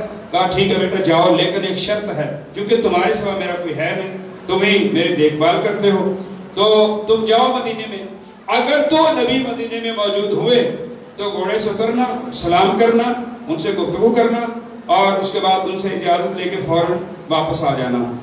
اور اگر پیغمبر نہ ہوئے تو پھر گھوڑے سے اترنے کی بھی اجازت نہیں ہے، فوراً واپس آ جانا. کہتا ٹھیک ہے. مدینے میں آئے، معلوم ہوا کہ اللہ کے نبی مدینے میں موجود ہی نہیں ہے. کون سی ماں دیکھ رہی تھی؟ اتر جاتا، انتظار کر لیتا. لوگوں نے کہا کل اللہ کے نبی نے آنا ہے. کہہ سکتا تھا کہ نبی نے روک لیا تھا مجھے، لیکن کہا نہیں، جو میں نے وعدہ کیا پورا کرنا ہے. گھوڑے پہ بیٹھا رہا اور یہ کہہ کے وہاں سے روانہ ہو گیا. جب سرکار آئے تو انہیں کہنا ان کا ایک عاشق آیا تھا اور سلام دے رہا تھا. اگلے دن جب سرکار آئے مدینے میں، اور یہ کہہ کے وہ اویس چلے گئے. جب اللہ کے نبی آئے مدینے میں تو صحابہ کو کہنا یاد نہ رہا یا بتانا یاد نہ رہا. تو جب وہ مسجد نبی کے دروازے کے قریب گئے سرکار دو عالم، تو وہاں پر کھڑے ہو کر آپ نے جملہ فرمایا انی اشم ریح الجنت من الجمن، مجھے یمن کی جانب سے ایک جنتی کی خوشبو آ رہی. مجھے لگتا ہے میرے بعد کوئی آیا تھا اور مجھے ملنا چاہتا تھا مگر مجھ سے ملاقات نہ ہو سکی. تو پھر لوگوں کو یاد آیا کہ ہاں یا رسول اللہ، ایک شخص آیا تھا اویس نامی اور وہ آپ کی زیارت کرنا چاہتا تھا، ملنا چاہتا تھا مگر آپ نہیں تھے. اس نے کہا میری ماں بوڑھی ہے اور میں ماں سے وعدہ کر کے آیا ہوں. اللہ کے نبی نے فرمایا کہ تم قریب رہ کے وہ نہ لے سکے جو نہ دے کر وہ لے گیا. ایک صلوات پڑھیے، بلند صلوات.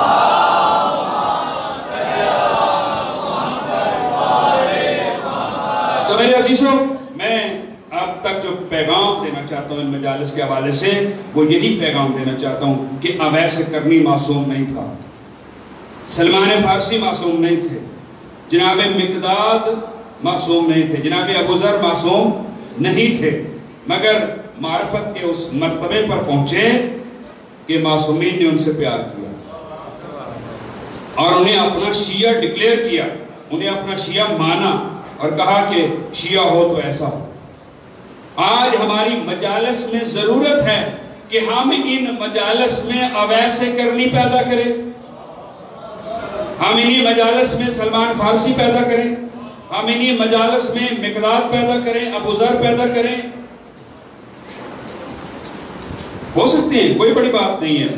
اس لیے کہ جب انسان صاحب ایمان ہو جاتا ہے تو پھر وہ ان ہستیوں کے بہت قریب ہو جاتا ہے. اپنی اعمال پہ نظر ثانی کرنی. یہ جو ماہ محرم ہے نا، محرم کے ایام ہیں، ان ایام میں ہمیں اپنی گریبانوں میں جان کر دیکھنا ہے ہم کہاں کھڑے ہیں اور ہمارے امام کہاں کھڑے ہیں. میری باتیں آپ تک پہنچ رہی ہیں؟ ہم کہاں کھڑے ہیں اور ہمارے امام کہاں کھڑے ہیں، وہ ہمیں کس طرف بلا رہے ہیں اور ہم کس طرف جا رہے ہیں. جب بھی اذان کی آواز آپ کے کانوں میں آئے بےتاب ہو جاؤ، اس وقت تک تمہیں سکون نہ آئے جب تک نماز ادا نہ کر لو۔ قرآن کی تلاوت کرو، مولا امام صلی اللہ علیہ وسلم کے خطبوں کو پڑھو تاکہ تمہاری معرفت میں اضافہ ہو۔ مولا امام صلی اللہ علیہ وسلم کے مدینے سے لے کر کربلا تک جتنے خطبے ہیں ان کا مطالعہ کرو، نہج البلاغہ کا مطالعہ کرو، صحیفہ کاملہ کا مطالعہ کرو۔ اس کے علاوہ جتنی بھی اچھی کتابیں ہیں جن کو پڑھنے کے بعد اگر آپ صاحب مطالعہ نہیں ہیں تو کسی عالم کے پاس بیٹھو جا کر، اس عالم سے استفادہ کرو تاکہ تمہارے علم میں، تمہارے نالج میں اضافہ ہو۔ معصوم فرماتے ہیں قیامت کے دن 3 چیزیں اللہ کی بارگاہ میں شکایت کریں گی، ایک عالم، ایک قرآن اور ایک مسجد۔ عالم کہے گا میں موجود تھا، لوگ مجھ سے پوچھنے کے لیے نہیں آتے تھے۔ قرآن کہے گا میں ان کے گھروں میں موجود تھا مگر پڑھنے والا کوئی نہ تھا۔ مسجد کہے گی میں موجود تھی مگر اس میں نماز پڑھنے کے لیے لوگ نہیں آتے تھے۔ مجلس وہ مجلس ہے جسے سننے کے بعد انسان مسجد کے قریب ہو جائے۔ وہ جو ہے پتہ نہیں جملہ میں نے کہا یا نہیں کہا، اگر نہیں کہا تو سن لیجئے، یہ مجلس مکتب حسین ہے اور مسجد مقصد حسین ہے۔ یہ سمجھ آ رہی میری باتیں؟ مجلس مکتب حسین ہے اور مسجد مقصد حسین ہے۔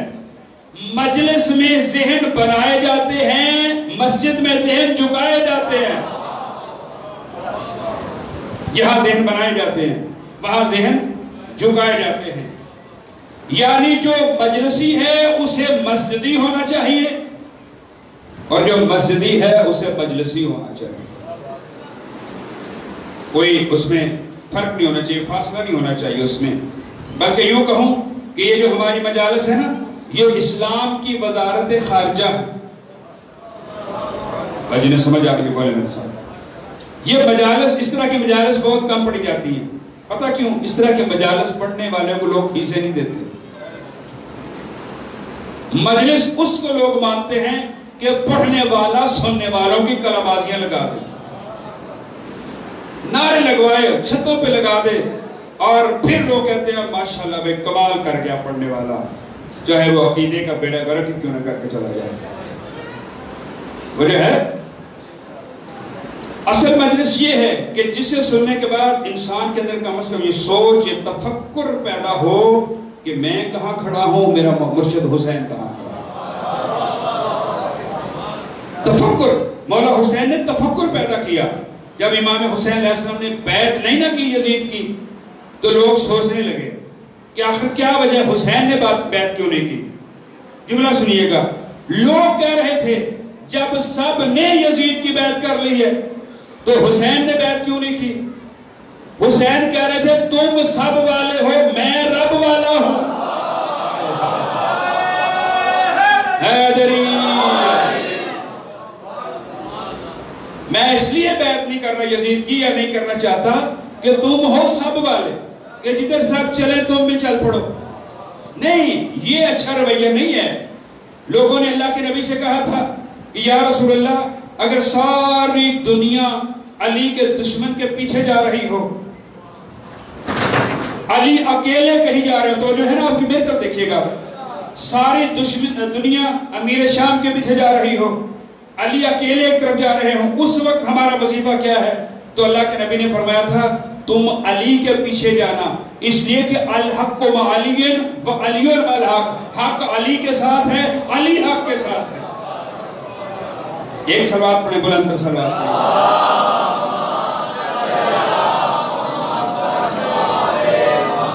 حضرت موسیٰ علیہ السلام کی قوم پتہ کیوں ہلاک ہوئی؟ اس لیے کہ انہوں نے موسیٰ کو چھوڑ کے سامری کے پیچھے چلے گئے۔ وہ سامری کے پیچھے گئے، سامری نے ان کا عقیدہ بھی چھین لیا اور انہیں بچھڑے کا پجاری بھی بنا دیا۔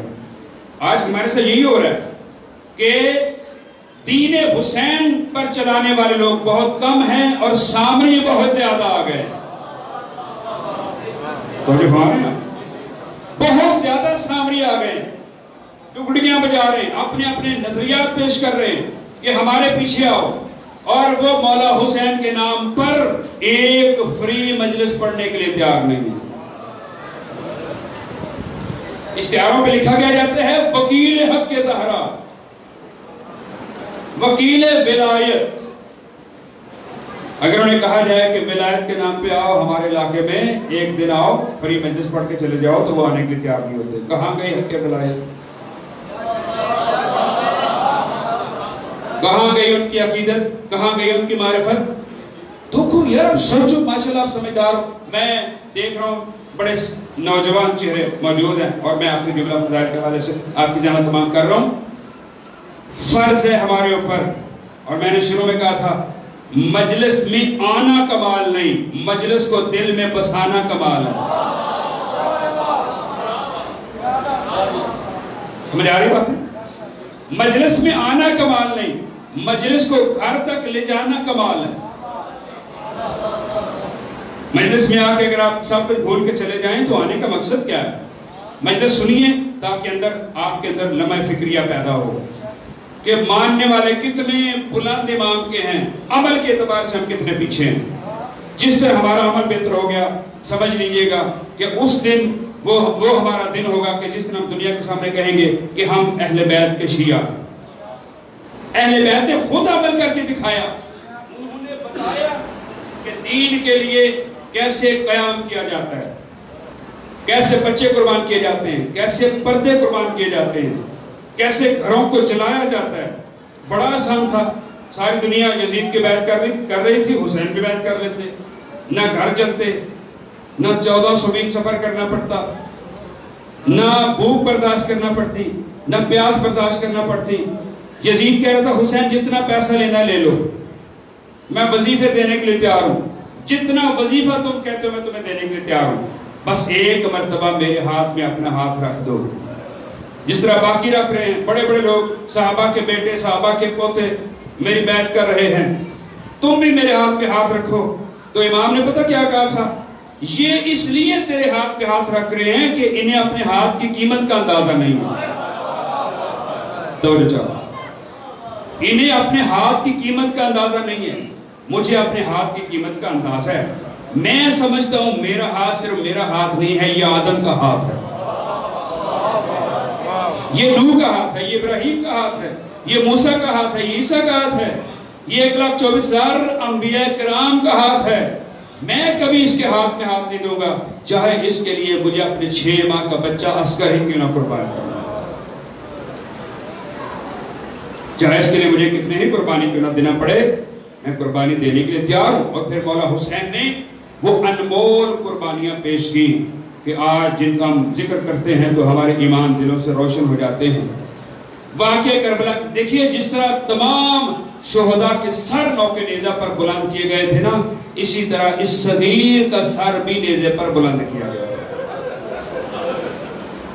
ذرا غور کریں، 6 ماہ کے بچے کا سر کتنا ہوتا ہے؟ 6 ماہ کے بچے کا سر چھوٹا سا سر ہوتا ہے، لیکن لوگ بیان کرتے ہیں لوگوں نے اصغر کے سر کو دیکھا تو وہ خواتین جو چھتوں پہ چڑھی ہوئی تھی وہ ساری کی ساری بے ایمان نہیں تھی، جنہیں کوئی بات ایسی جنہیں پتہ ہی نہیں تھا یہ کون آ گئے۔ جب انہوں نے اصغر کے سر کو دیکھا تو اصغر کے سر کو دیکھ کر سمجھدار مرد اور عورتیں یہ کہہ رہی تھی ہمیں بتایا گیا تھا کربلا میں جنگ ہوئی ہے، مگر یہ 6 ماہ کے بچے کے سر کو دیکھ کر ہم یہ بات یقین کے ساتھ کہنے کے لیے تیار ہیں کربلا میں جنگ نہیں ہوئی، کربلا میں ظلم ہوا۔ اجرکم اللہ، اللہ آپ کے آنسو قبول فرمائے اور اس غم کے سوا کسی غم میں رونا نصیب نہ ہو۔ یہ وہ شہید ہے کربلا کا کہ جس کی شہادت کا اثر سید سجاد کے دل پہ بہت زیادہ تھا، امام حسین کے دل پہ بہت زیادہ تھا۔ واقعہ کربلا کے بعد جب مختار نے قیام کیا اور منہال کوفے سے مدینے آیا، سید سجاد نے منہال سے پوچھا منہال کوفے کے حالات کیا ہیں؟ منہال کہتا مولا امیر مختار نے قیام کیا ہے، آپ کے بابا کے دشمنوں کو چن چن کے مار رہا ہے، گرفتار کرتا ہے مار رہا ہے، ان کا جرم پوچھتا ہے پھر قتل کر دیتا ہے۔ سید سجاد نے جب سنا نا کہ مختار مجرموں کو پکڑ پکڑ کے مار رہا ہے، انہیں سزائیں دے رہا ہے، سید سجاد نے پہلا سوال یہ کیا مجھے بتاؤ کیا اصغر کا قاتل پکڑا گیا؟ حاضرکم اللہ، اس غم کے سوا کسی غم میں رونا آپ کو نصیب نہ ہو. اللہ آپ کا گریہ قبول فرمائے، اللہ آپ کے آنسو قبول فرمائے، اور اللہ آپ کو ہمیشہ سوائے غم اہل بیت کے کوئی غم نہ دے. کیا ہرملہ پکڑا گیا اصغر کا قاتل کا؟ مولا آپ نے اکبر کے قاتل کا نہیں پوچھا، آپ نے قاسم کے قاتل کا نہیں پوچھا، یہ بالخصوص آپ نے اصغر کے قاتل کے بارے میں کیوں سوال کیا؟ امام فرماتے ہیں اس ظالم نے ظلم ہی اتنا بڑا کیا، اس نے ظلم ہی اتنا بڑا کیا ہے کہ قیامت تک اگر سجاد کی زندگی ہو تو سجاد اصغر کو یاد کر کے روتا رہے گا. حاضرکم اللہ، بچہ جملے سنیے، آپ کی زحمت تمام کروں. عزادارو، اصغر کربلا میں کتنے پیاسے تھے؟ اصغر کو کتنا پانی چاہیے تھا؟ پہلے یہ بتاؤں کہ اصغر پیاسے کتنے تھے؟ جب مچھلی کو پانی سے باہر نکالا جاتا ہے نا، اس کی 3 حالتیں ہوتی ہیں. وہ تڑپتی ہے، جب تڑپنے کی طاقت ختم ہو جاتی ہے کبھی دائیں کروٹ لیتی ہے، کبھی بائیں کروٹ لیتی ہے. جب کروٹ لینے کی طاقت بھی ختم ہو جاتی ہے نا، وہ کبھی اپنا منہ کھولتی ہے کبھی بند کرتی ہے. اصغر پر کربلا میں یہ 3 حالتیں طاری ہوئی. 7 کو پانی بند ہوا، اصغر تڑپتے تھے. 8 کو جب تڑپنے کی طاقت ختم ہو گئی، کبھی دائیں کروٹ لیتے ہیں کبھی بائیں کروٹ لیتے ہیں. اور جب کروٹ لینے کی طاقت بھی ختم ہو گئی، 9 اور 10 محرم کو کبھی منہ کھولتے ہیں کبھی بند کرتے ہیں. عزادارو، میرا سوال ہے، 6 ماہ کے بچے کو جب پیاس لگتی ہے تو اسے کتنے پانی کی ضرورت ہوتی ہے؟ آپ گلاسوں میں پانی دیتے ہو، پیالوں میں نہیں. ماں تھوڑا سا پانی لیتی ہے کسی برتن میں، انگلیاں ڈبو کے بچے کے ہونٹوں سے لگا دیتی ہے، بچہ سیراب ہو جاتا ہے. اتنا پانی چاہیے تھا، مگر جواب میں ہوا کیا؟ وہ بتا رہا ہوں میں ابھی کیا ہوا جواب میں. اتنا پانی چاہیے تھا. میں اکثر اپنی ماں بہنوں کی بارگاہ میں عرض کیا کرتا ہوں، جب اصغر کے مصائب پڑھے جائیں اور کسی میری ماں بہن بیٹی کی گود میں 6 ماہ کا بچہ ہو اور بچہ دودھ مانگے تو کوشش کیا کرو جتنی دیر اصغر کے مصائب پڑھے جا رہے ہیں اتنی دیر بچے کو شیر نہ دیا کرو. ہو سکتے ہے تم بچے کو دودھ پلاؤ، پاس سکینہ بیٹھی ہو اور سکینہ یہ کہہ دے میرا بھائی تو پیاسا مارا گیا، میرا بھائی تو پیاسا مارا گیا ہے. عزادار، روز عاشور جب میرے امام نے آواز استغاثہ بلند کی نا، حل من ناس ینصرنا، اس آواز نے کائنات کی ہر شے پہ اثر کیا. یہ آواز اصغر کے کانوں میں پہنچی، آخر یہ حسین کا بچہ ہے. جیسے ہی اصغر کے کانوں میں آواز پہنچی، اصغر نے اپنے آپ کو جھولے سے زمین پہ گرا دیا. جیسے اصغر جھولے سے زمین پہ گرے، خیمے میں کوہرام بپا ہو گیا. حسین در خیمہ پہ آئے. رونے کی وجہ کیا ہے؟ کوہرام کیوں بلند ہے؟ تو جناب زینب نے کہا حسین وہ بچہ جو بھی تھوڑی دیر پہلے ہلنے جلنے کے قابل نہیں تھا، آپ کی آواز استغاثہ سن کے برداشت نہ کر سکا، اس نے اپنے آپ کو جھولے سے زمین پہ گرا دیا.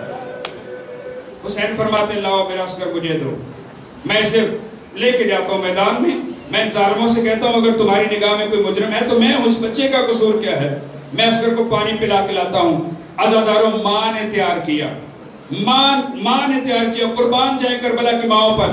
جب رباب تیار کر رہی تھی نا، رباب کو معلوم تھا اصغر پانی پینے نہیں جا رہا، شہید ہونے کے لیے جا رہا. ماں نے تیار کیا، مولا حسین کے ہاتھوں میں انا للہ و انا الیہ راجعون پڑھ کے حسین کے حوالے کیا. حسین میدان کی طرف لے کے چلے. روایت کرتے ہیں، راوی روایت کرتے ہیں جب حسین اصغر کو لے کے آ رہے تھے نا، یوں لگ رہا تھا جیسے قاری قرآن اٹھا کے لا رہا. اللہ آپ کا گریہ قبول فرمائے. چند جملے اور سنے تمام تمام. حسین آئے، کہا تمہاری نگاہ میں اگر کوئی مجرم ہے تو میں ہوں، اس بچے کا قصور کیا ہے؟ جواب پتہ کیا ملا؟ حسین پانی خود پینا چاہتے ہو، بہانہ بچے کا کرتے ہو. امام کہتے لو بچے کو میں زمین پہ رکھ دیتا ہوں، بچہ خود بتائے گا میں پیاسا ہوں یا نہیں. حسین نے گرم ریت پر اصغر کو رکھا. اب میں نے کہہ دیا، آپ نے سن لیا. اصغر تو بتا تو کتنا پیاسا ہے، تو بتا تو کتنا پیاسا ہے. اصغر نے اپنی زبان ہونٹوں پہ پھیرنا شروع کی. کہتے ہیں انداز اس طرح بن گیا تھا، اصغر کا یہ عمل دیکھ کر بہت سے سپاہیوں نے رونا شروع کر دیا اور جلدی سے حسین نے بچے کو اٹھا لیا.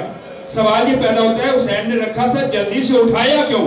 اٹھایا اس لیے کہ کہیں یہ پھول پتہ نہیں زمین کی گرمی برداشت بھی کر سکے یا برداشت نہ کر سکے. جب لشکر میں اطلاع بابا ہوا، عمر صاحب کہتے ہیں حرملہ اقطع کلام الحسین، حسین کی کلام منقطع کر. حرملہ کہتے ہیں میں نے تیر کمان میں چھوڑا. میں نے کہا مجھے بتاؤ باپ کو ماروں یا بچے کو ماروں؟ یہ کہتا نہیں باپ کو نہیں مارنا، بچے کو مارنا ہے.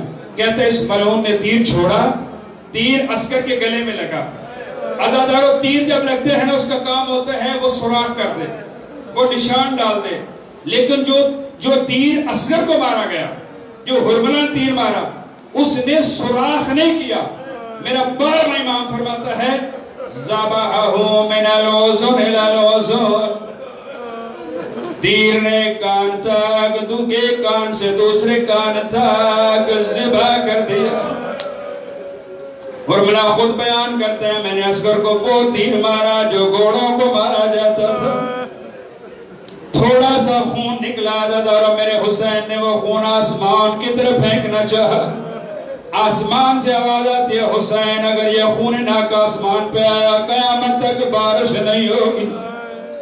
میرے امام نے وہ خون زمین پہ پھینکنا چاہا، زمین سے آواز آتی ہے قیامت تک کھیتیاں نہیں اگیں گی. عزادارو میرے مولا نے وہ خون اپنی داڑھی پہ مل لیا، آواز دی میرے اللہ اسی داڑھی کے ساتھ میں تیری بارگاہ میں آؤں گا اور سوال کروں گا میرے اللہ میرے اصغر کا کیا قصور تھا. وہ حسین بیار شہید کی لاش اٹھا کے خیمے میں لے گیا کہ اصغر کا لاشہ اتنا وزنی تھا حسین ایک مرتبہ خیام میں نہ لے جا سکا. روایت بتاتی ہے 7 مرتبہ حسین اصغر کی لاش کو لے کر خیام کے قریب آئے، 7 مرتبہ پیچھے ہٹے. یہ جملہ کہتے کہتے رزم بے قضائے و تسلیم الامرے. عزادارو 7ویں مرتبہ جیسے میرا حسن مولا خیام کے دروازے کے قریب آیا، خیام کے پردے کے قریب آیا، جناب سکینہ باہر نکلے، آ کر سوال کیا بابا کیا میرا اصغر پانی پی آیا؟ مولا نے کوئی جواب نہیں دیا. اس نے آگے بڑھ کے جیسے بابا کا دامن ہٹایا، اصغر کی گردن کو دیکھا، اپنی آنکھوں پہ ہاتھ رکھ کے واپس دوڑی خیام میں یہ جملے کہتے ہوئے اما رباب آ کے دیکھ کیا 6 ماہ کے بچوں کو یوں پانی پلایا جاتا ہے. اللہ تعالیٰ جب ماں نے بچے کو دیکھا یہ جملہ کہا اصغر مجھے بتا کیا تیرے قاتل کا کوئی بچہ نہ تھا؟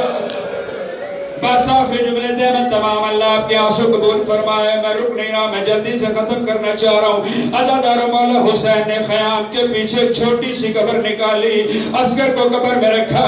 امام نے مٹی ڈالنا شروع کی. مٹی اصغر کے پاؤں پہ آتی ہے، مٹی اصغر کے شکم پہ آتی ہے.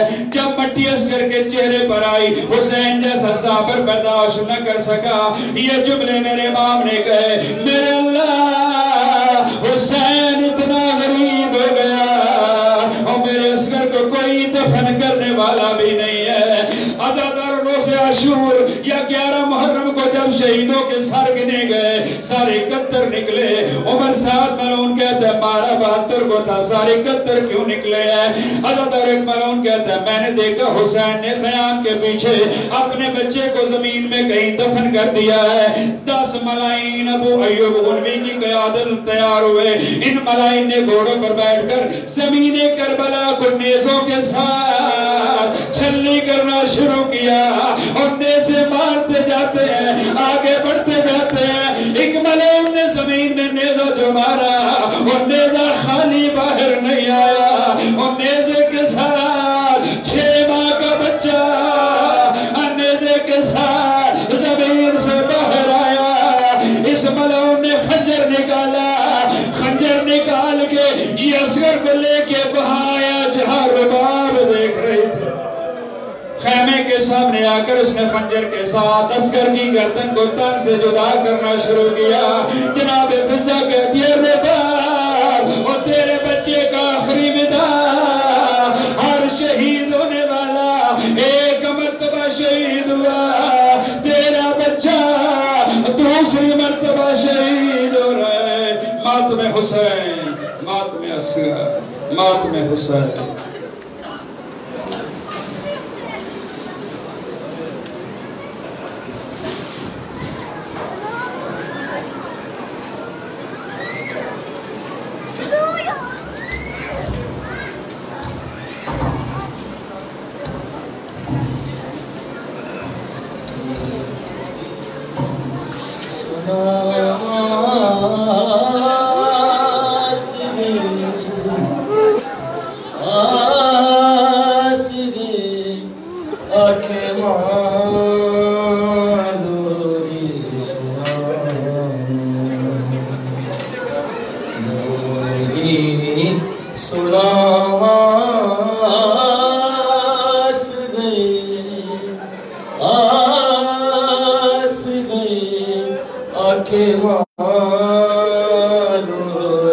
سنا کدی داد پئی لڈا کدی گودی میں کھڑا کدی جھول پئی جھولا لوری سنا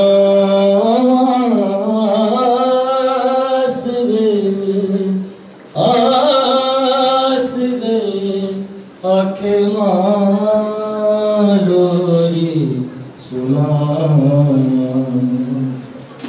تو اکبر تو قاسم تو میرا غازی عباس تو اکبر تو قاسم تو میرا غازی عباس تیرا نام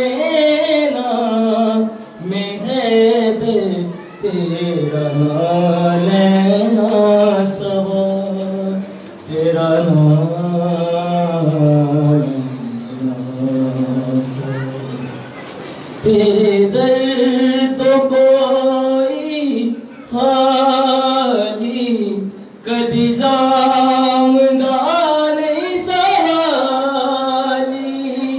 سونے سب دیاں تو دعا لوری سنا